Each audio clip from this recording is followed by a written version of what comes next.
Hello, welcome to Franchise Friday. We are finishing up the Rush Hour franchise with Rush Hour 3. I'm just going to say that stay tuned at the end of this video. I have a couple announcements to make, the next franchise, and an announcement about next week. But we'll get to that. So, Rush Hour 3. A movie I saw twice in the movie theater. Here's the story. So, I got a friend of mine into the Rush Hour movies. We watched the first two. He liked them, and he's like, hey, we should go see Rush Hour 3. I'm like, I was planning on it. We can go together, whatever. So we went to see it. But then my girlfriend and I at the time were going to have our first date. One of our first dates. Our first alone date, I think it was. And just like, okay, what do you want to go see? I said, what do you want to do? She goes, I want to see a movie. I'm like, okay, you picked the movie. So she picked Rush Hour 3. I said, I already seen that with, I'm not going to say the friend's name, but I already saw that with him. But I don't mind seeing it again. I actually liked it. So I saw it twice in the movie theater. You know what? Say what you want. But I think the Rush Hour 3 is a good trilogy, all things considered. So, this one, okay, I'm going to question the timeline, okay? Because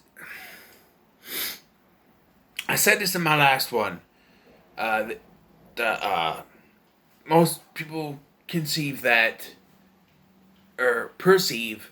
the second one takes place right after the first one, like 4 days, I think it says on the wiki. But that, their hairstyles are a little bit different. Carter doesn't have his goatee anymore, and Carter is noticeably more older. Jackie Chan too. They're both a bit older. But then here, there's a line of dialogue stating that their trip to New York, which was at the end of the last one, was 3 years prior to this, which would set this in the year 2004. If we're going by that, or if the first one took place in so the first one took place in 1996, 8. Now I gotta look. I forgot what I said before.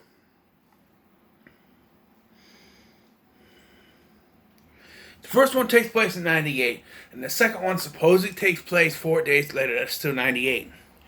Which would put this 3 years later in 2001, ironically, where the second one came out. That means that it takes place in 2001. But also, Soo Young would be 13, 14 years old here. Which made no sense because she's played by an actress who's 21 years old. So I'm just going to say, fuck the timeline, and that this takes place. That I'm going to say that, that the Hong Kong trip in the second one wasn't the first time Carter was there. Alright?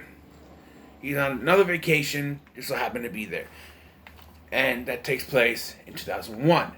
That would then connect to the 3-year time gap. No, it wouldn't. 2001, 3 years, that make it 2004. Still doesn't make any sense unless they went back to New York and they were dating. I don't know. The timeline's all messed up. There's no way this takes place in 2004 either. I'm just saying. Anyway, let's move on, because I'm going to start getting a headache. Okay, we're going to talk about the actual movie. So, 3 years after some incident in New York,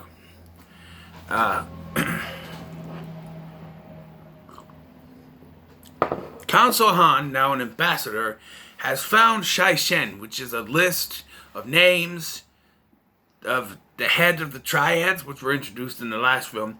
This has it brings it back full circle to the first film with Council or Ambassador Han, Soo Young, and even the Captain Beale from the first film. He's got like one scene in this. Excuse me. And then also the triads, which are in the second film. But yeah, and Han gets shot. So this time Han didn't shoot first. bad joke. Let's just move on. Let's just move on. Just move on. Anyway, the shooter is named Kenji, played by Hiroyuki Sanada, who's Japanese. Yeah. They explain it that he's Lee's brother, but only because they were in an orphanage together, which creates a plot hole. Because, as we're told in the first Who films, that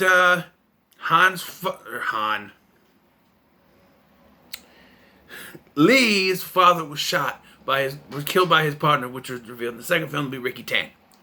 Now all of a sudden he's in an orphanage.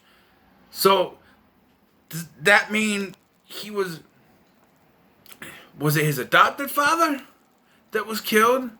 Or was his father killed and he went to an orphanage? But also when he's in a car with Han, Carter calls him, and then he says, my mother says hi, or my mom says hi. So that means that Han knows he has a mom, or he has to have a mom. I have a headache again. It's confusing, because they added the adoption thing, and Kenji, and why does Lee only get the character development in the 3 films? I'm just saying, Carter gets some character development in the first film. By the end of the first film, he's a little further on than he was. I think that's the most he gets. Second film, there wasn't really much of character development for Carter. It's all about Ricky Tan and Lee finally getting the revenge on the guy who killed his father. And then this guy's his brother from the adoption, the orphanage. And Lee was adopted. So was it his real father that died and he was put in an orphanage? Or was it his adopted father?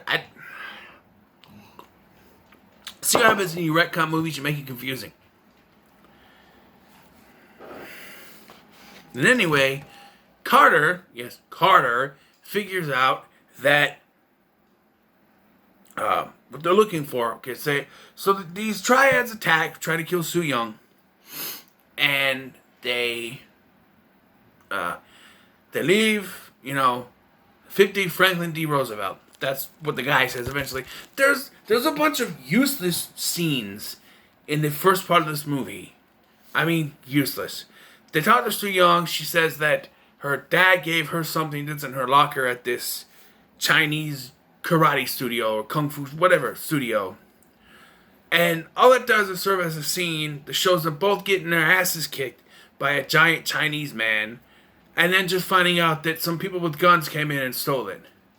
Well, that seems like a thing that you could have just said when they came in. We need to see Soo Young's locker. There's something in there we gotta get. And then one of the guys says, oh, but there was guys with guns who came in here earlier and took it. You need to waste time with the freaking giant guy.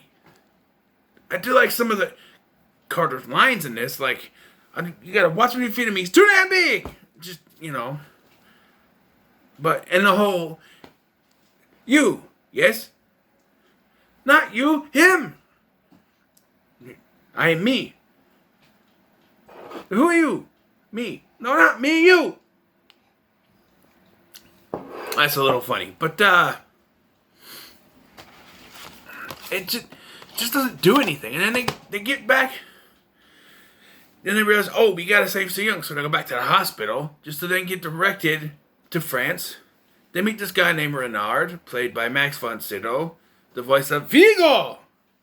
And, yes, you will not be surprised to find he's the bad guy.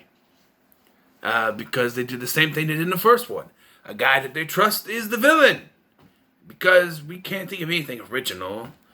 We're calling back to the first film, might as well do it here. Right? But we aren't told that he's the bad guy. And, he shows up and he says, "Oh, I'm going to protect Soo Young. She's gonna come with me to my house in Paris, and we're going to be safe." Then the car blows up, and it's like, okay, so they're not gonna go. But do they still go? Because later, Kenji said something about, "I found this in L.A." And I'm just like, but why was she in L.A.? I thought they were going to France. I thought he was with. There's headaches again.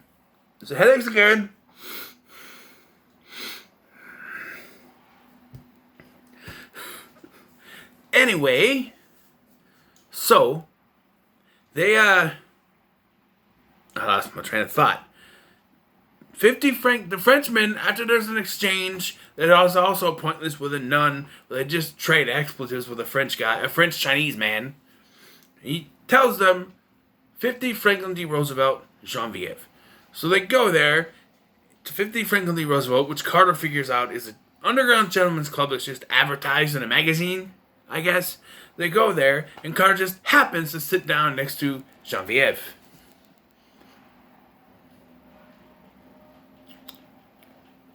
He ain't that lucky. Anyway, Lee has another pointless fight scene with a Chinese woman. Yes, it's pointless because all I do is, she's like, do you know how I don't trust the cops or something? I don't know. I don't care. And then they leave. They are captured. But that's also pointless. They are running, being chased. They meet George, who is a cab driver. Yes, I scratched my pits and sniffed it. It's a deodorant. Shut up. Anyway, they meet George, who is a French taxi driver. There's some exchanges over. He doesn't like Americans or whatever. By the end of the film, he changes that. But there's this whole chase where they're running from the triads, only to then get knocked out of the car and captured by the triads. So what was the point of the chase other than to have an action scene? We got an action scene so they can get away. Like, who's writing this? Put an action scene so they can get away from the triads. But they're not going to get away from the triads. We're still going to have an action scene because it's an action movie. Okay. That's when they find out Kenji is an adopted brother, whatever. Orphan brother. Whatever. No more headaches. And, you know. So eventually, they track down Genevieve at another gentleman's club, that's like a cabaret thing or whatever. And there's a performance where Carter is singing the song that he's at. I think it's the same song he was singing at the beginning of the film. And then Lee comes down on a little thing and starts singing. It's really weird. And they save her, take her to the hotel, right? This is where Renard shows up again, and that's where I'm like, even in the movie theater, I'm like, he's in on it. I was like, really? I'm like, why would he be in the hotel? It's like, hey, you got a point. Like, why would he just show up at their hotel? He's got to be in on it. And yes, he reveals later that he was in on it, because Carter's trying to get down and dirty, and I do like this. Because I didn't realize this until watching it this time. When Carter shows up at that table, he starts, like, talking dirty to her and say he's gonna, cover her in honey and hide, like, a little bear cub or something like that. And when they're in bed, starting to get freaky, she goes to change, and he says, I like a bottle of honey and some Red Bull. So it's a callback to what he said earlier with the honey. So I thought it was kind of funny. During this exchange, the Chinese lady shows up again, and with a knife. Lee goes to shoot her. She moves, and the bullet hits Genevieve in the arm. Carter says it's his payback for what he did to Isabella when he actually shot her in the neck. And I do like the line earlier in the film where he's like, so she has droopy eyes, she works at El Pollo Loco. I can say it, but I can't Chris Tucker say it out. El Loro Poco. But anyway, the bloopers. So they take her to George's house, which his wife is yelling at him. And then George drives him to Renard's house, and George says, I cannot drive you anymore. My wife says no. And then they show up, and Renard says, please take off the wig, because they showed in the previous scene that it's a wig. And they have to have this Carter say, oh, she's a man. I will say Carter is the best part of this, but there is sometimes you're just like, you don't need to always have him yell at the top of his lungs. Alright? She's a man. She has to say twice, I am a woman. But yeah, Renard's like, remove your wig, and even Lee's like, we didn't tell him that she was the list. Yeah, of course, he's in on it. And they have Soo Young because, of course, why didn't they think of that? As soon as they figured out that something was tricky with him, why didn't they think Soo Young? Because she's supposed to be with him, right? And that's when they're like, oh, I found this in L.A. And I'm like, why was she in L.A.? She should have been in France with him. Just trying to be funny. And we have this fight, which I think is the best part of the film, really, is the fight in the Eiffel Tower. You have Lee, like, climbing the tower or whatever and fighting off Kenji. And then you have Carter fighting off other people while trying to save Soo Young. And I like how he's celebrating. Everybody was kung fu fighting. Those men were fast as light. And he turned around and he sees Soo Young. He's like, Soo Young! You realize he has a job to do. But what I do like to reveal is that they're supposed to bring Genevieve there. And you can tell that it's not Genevieve, even though she's hidden in the dark. It walks just like Carter. You can tell it's Carter, but the reveal when he comes out with the wig on is just too hilarious. It's just funny as hell. I laugh every time because it's just that reveal with him and the wig on. It's just... And, I forgot to mention another point in this scene when they get to France and they're interrogated by these French police. One of them played by Roman Polanski. We won't talk about him. But they go after them. The French police go after them because they brought a gun to Paris.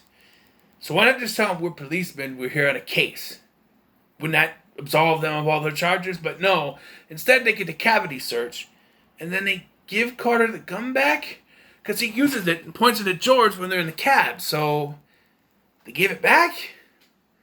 And they have guns later on in the film. So yeah, kind of weird. But anyway, the finale...